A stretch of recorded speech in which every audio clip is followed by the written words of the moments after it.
Good morning. Wilkinson here. Today I'm with Scott Vitale. Good morning, Scott. Good morning. How you Say doing, hi to Jim? my peeps. Hey guys, how's it going? We're all good. I think I did that once before. I don't want to get into a groove of doing that. So Scott and I are new friends on Facebook. We started chatting and he has a little bit of a story. So we're going to see what it's about. So tell us a little about yourself. What's your story? So Wilkinson and I, we got together on Facebook not too long ago. My story is mainly about my weight loss. And during my 20s and 30s, I slowly gained weight and just became morbidly obese. And then in 2017, I went to my doctor for my annual checkup, and at that time I was over 300 pounds, and I'm 5'6" tall. And so my doctor said to me, he says, Scott, if you don't do something, you're going to die.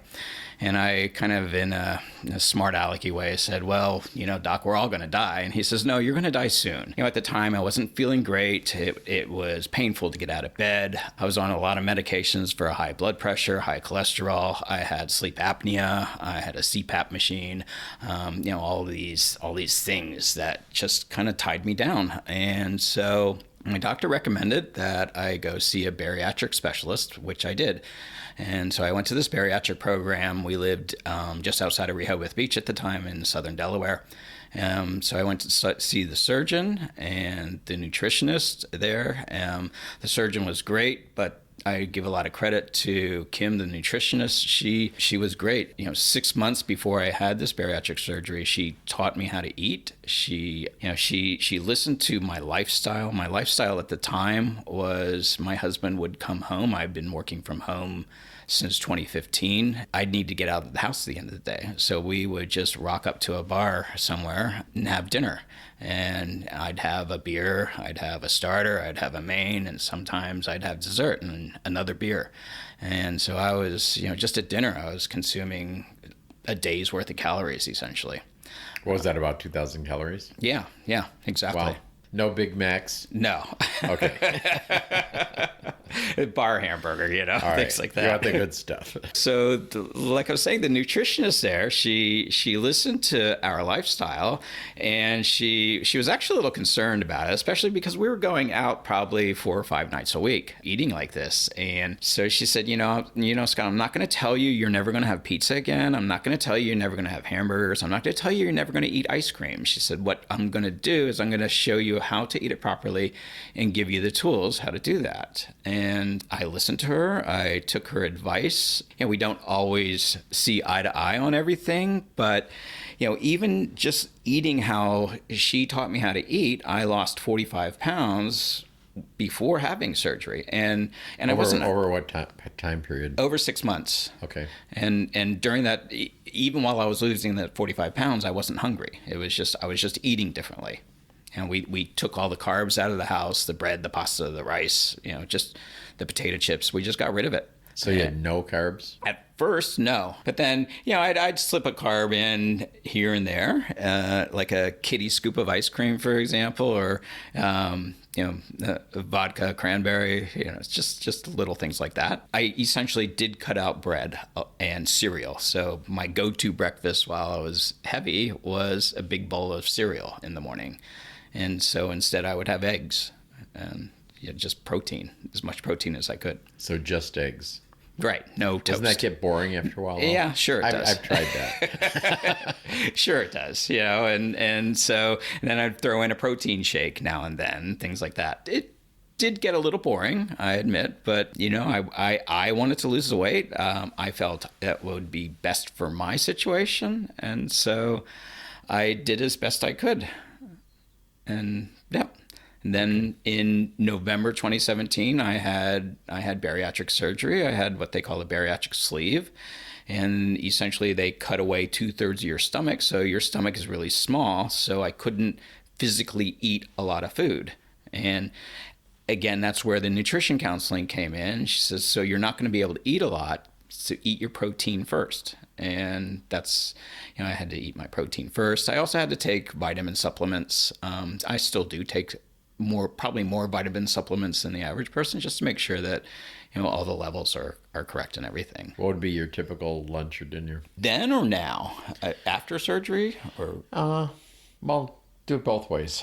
So, well, after surgery, my typical lunch or dinner would be just very small portions of protein, essentially cooked meat. I like steak. I like pork. I could squeeze in a vegetable. It was really difficult for me to eat any large amount of food, like anything bigger than what could fit in the palm of my hand. Just very small portions. Did you have 3 meals a day, or did you beef it up? I actually had more smaller meals. So, and I still do. I snack a lot. And so my go-to snack became cashews, and that satisfied the salty craving that I would have that potato chips in the past would satisfy. Whereas now it's I'll get a little tiny ramekin and fill it up with some cashews and just snack on that. So 4 or 5 smaller meals, just when I'm feeling hungry, really. So you lost a total of what? So my high weight was 312. I went down to 155, so half my body weight. So I lost over 155 pounds, and I've been steady now for the past couple of years at 165, and that's my ideal weight. How has your life changed? Well, it's changed quite immensely. My career, I had been in IT tech support, which suited me just fine, being a bit of an introvert, being somebody who doesn't like to be in the spotlight, somebody who doesn't like to give presentations. IT tech support was perfect. I could work with my clients. If I had to talk to my clients, it was usually on the phone, but most of the time I didn't have to talk to my clients. Or if I did go to a client's site, I was usually dealing with like-minded people, tech guys, in back rooms and in the closets and everything, just fixing everything. And then after surgery and after losing the weight, I think my self-confidence level grew. And of course, my appearance changed drastically, so much so that people who hadn't seen me sometimes wouldn't recognize me. And so the company I was working for offered me a client-facing job where I would do technical project management, which involved meeting with the clients. Often, I was traveling a lot, maybe three weeks out of 4 every month, and I'd have to run workshops. I'd have to do presentation. I'd have to run training sessions, and that all was client facing and me standing up in front of people talking. And so that changed. What also changed was my activity level. When it didn't hurt to move, I found I really enjoyed moving. So before we moved to Palm Springs, when we were still living in Delaware, I joined not really a gym. Now I think it's called a HIIT class, HIIT, where I would go and to a class, an instructor-led fitness class, and I was going at 6 o'clock Monday through Friday every day. And so for 45 minutes, I'd have an instructor telling 6 a.m. or 6 a.m. Yes. Okay.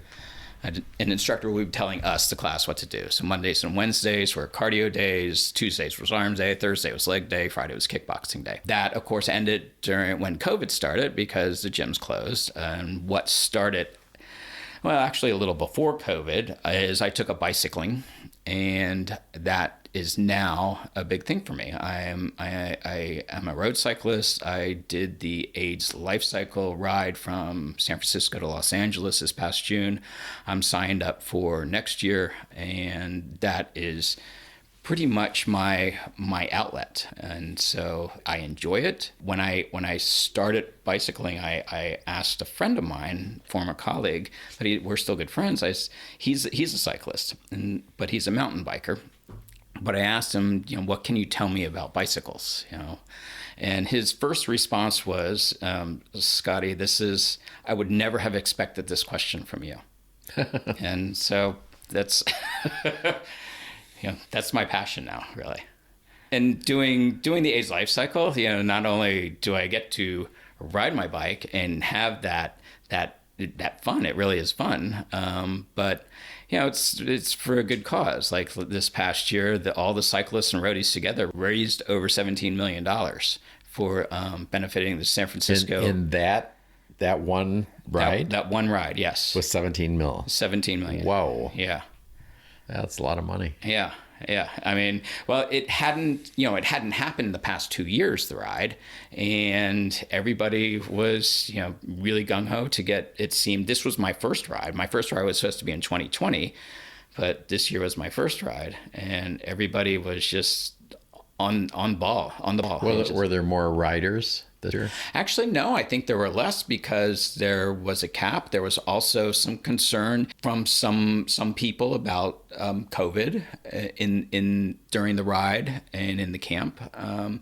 And so there were a lot of apparently new. Like I said, this is my first year, but new safety protocols in place to try and stem the transmission of COVID. But I believe there were some cases or people who picked up COVID during the ride. Nobody became deathly ill. How long is that ride? It's 545 miles.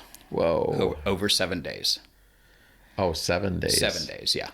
And so they set camps up? Yes. So it's and they describe it, and it really is a traveling city. So, Santa Cruz, King City, and then a few other cities, San Luis Obispo. I can't remember exactly where all the camps were, but it's essentially, anywhere from 50 to 110 miles a day. How many riders were there? Do you know? This year, I believe, if I remember correctly, there were 2,400 riders or 2,500 riders, and then a support crew of roadies who are all volunteers. They're volunteering their time to essentially feed us and transport our gear and make sure that we're safe. And, the ride couldn't happen without the roadies. Right. Yeah, the logistics of that must be a nightmare. Yeah.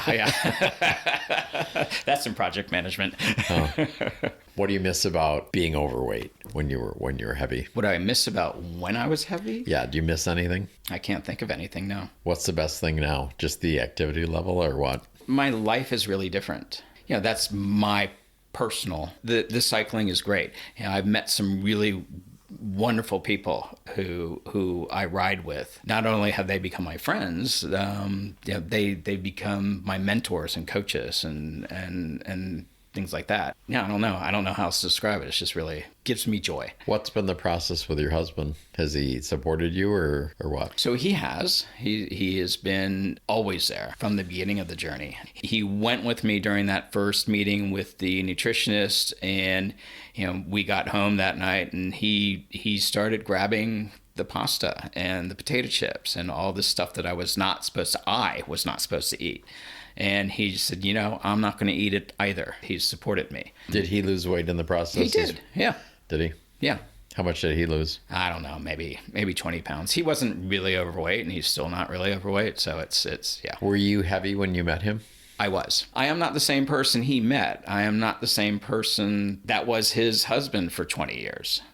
Not only have I changed physically, I've changed mentally. My outlook is different, and sometimes that does put a strain on a relationship. I will admit that. How so? I think because I tend to be more outgoing. Than you were? Yeah. Like, I don't want to sit at home. I want to go out.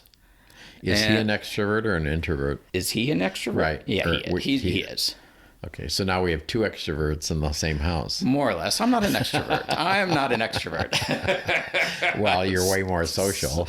I am more social than I was. I admit that. And maybe that's, and that could put a strain on our relationship. I have this shirt. It's a red polo shirt that I wear sometimes, and he calls it my Look at Me shirt. Oh, really? Yeah. Ooh, maybe we need to get him in here and talk about this. Oh, dear. How about your friends and family? How have they adjusted, or what's happened? So yeah, my relationship with my family is interesting, I guess, in the sense that there's no problems with my family. They accept me as being gay. They have always supported me, and I sometimes feel that because I am the oldest grandchild of my generation, that they all kind of look after me regardless of what generation they are, whether they're the older generation, my generation, or the next generation, the family itself. But having said that, we don't really get together a whole lot with my family, or our family, to the extended family, maybe once or twice a year. Are they all back east? They are. And Eric's family is up in the Bay Area. They were also very supportive. Most of my friends are very supportive. And actually, that's not fair. All of my friends are supportive. Sometimes I get a little kickback saying, you're losing too much weight. You need to stop losing weight. You're getting too thin. That's just, I think part of that can be based on personal preference. And sure, everybody has a body that they need to be comfortable in. And whether you're thin or not thin or overweight or big, maybe overweight's the wrong word, but whether you're big, and if you're comfortable with that, that's great. I just was not comfortable with that for me. But you apparently were comfortable till the doctor said you're going to die. Yeah. So no, let's that's a good point. That's a good point. I was not. So you had to be comfortable, or I was just struggling? physically uncomfortable. Mentally, yeah, I was just like, yeah, okay, this is who I am. Okay, so you did accept yourself that way. Yeah. Till you found out. I didn't like it. Okay. If I look back at it now in hindsight, I don't think I liked being heavy. Not just because of the physical aspect, but also because of the mental aspect. Had I not been heavy, I might not be here today. Who knows? Why? Well, my life could have taken different trajectories. Right. I could have taken that job or this job that, I would have been more comfortable with, or who knows, maybe before I met my husband, maybe I would have been promiscuous in the 1980s. Maybe I would have come out sooner. And I tend to have a somewhat addictive personality. So who knows what might have happened. So biking is your latest addiction? That is. How about the general gay community? How have they responded to you? Do you have are you involved a lot with people or not? And it's interesting because the general gay community doesn't, like here in Palm Springs, because we moved here after I had lost the weight, they don't know me, as they don't know the heavy Scott. They only know the present Scott. And it's funny when I pull up my phone and show pictures of myself when I was heavy. No. They can't believe it, essentially. I don't look like the same person. So in general, I think the gay community, the people I know and socialize with, when they find out the story, they are amazed. And I've even had requests to tell my story to somebody else, here locally, and it's a supportive response. It's always been supportive. But when we were talking earlier, you thought maybe you'd get some pushback from this. Well, so some people, I guess there are certain communities. That's the wonderful thing about the gay world. There's something for everybody. And here in Palm Springs, that there's definitely something for everybody. And some communities like heavier men. And I get that. And there's nothing wrong with that. Right. And so, it's being thin is not for everybody, or being, I don't consider myself thin, but yeah, it's not for everybody. I want people to understand that if you're comfortable in your body, then that's all that matters. As long as you're comfortable, that's what matters. Right. Regardless of the shape or size of your body. And you don't kill yourself. Right. Because it creates health problems. If that's, if that's the life you want to choose, and again, right. My doctor said I would die young. So I chose to try to not let that happen. Right. So how do you like Palm Springs compared to what, Delaware, you said? So, well, yeah, we love Palm Springs, and we've been coming to Palm Springs for quite a while. We bought our place here in 2018, and we moved here in October 2020 full time. Even though I'm from the East Coast, when I was 10 years old, my family moved out to Cupertino, the Bay Area. My husband's from Santa Cruz, so we'd always planned on coming back to California. We just came back sooner, and we also picked Palm Springs because we wanted that little bit of distance between us and my in-laws. Close enough to visit when you want to. Right. Right. But they can't just drop in. Right. So yeah, and Palm Springs is great. We like the climate. We like the fact that, the snow's up there when it does snow, not down here. And if you really want to go to the snow, you can get in the car and go to the snow. Yeah, the heat during the summer doesn't really bother us. This summer, the humidity, I hate the humidity, and this summer it was pretty bad. But that's life. Where's perfect? Yeah, it seems like anywhere you live, just about, there's something that's not good. Yeah. Whether it's, Seattle and it's gray and rainy most of the year, or the heat here, or this freezing cold somewhere else. So, yeah. Although San Diego, they say, is pretty good, but I don't know.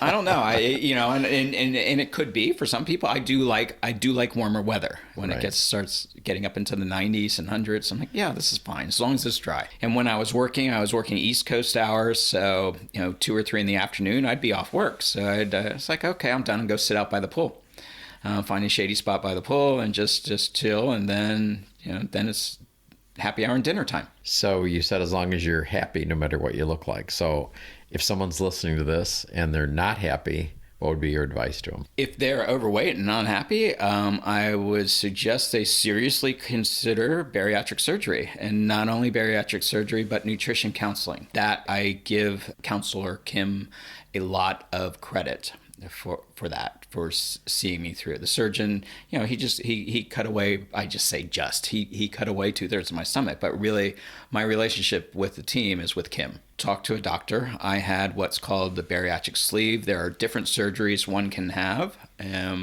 One of the possible downsides is that your stomach does grow back. Mine has grown back. It's grown back to where I can now eat a normal sized portion at a sitting, a normal sized meal, essentially.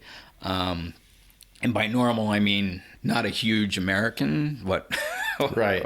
but a So normal. you need a French meal. Right, exactly, Okay. exactly. All right. So that would be my advice. Seek it out, but also not only the nutrition, but once you lose the weight, become active, because it really is the chemicals, the endorphins, and it's like, it is an addiction, but it's not a bad addiction. And so that'll help you as well. Okay. Hopefully that'll help somebody. Yeah, I hope so. Well, thanks for coming in, Scott. I appreciate it. Well, thank you for having me, Wilkinson. It was a lot of fun. Okay.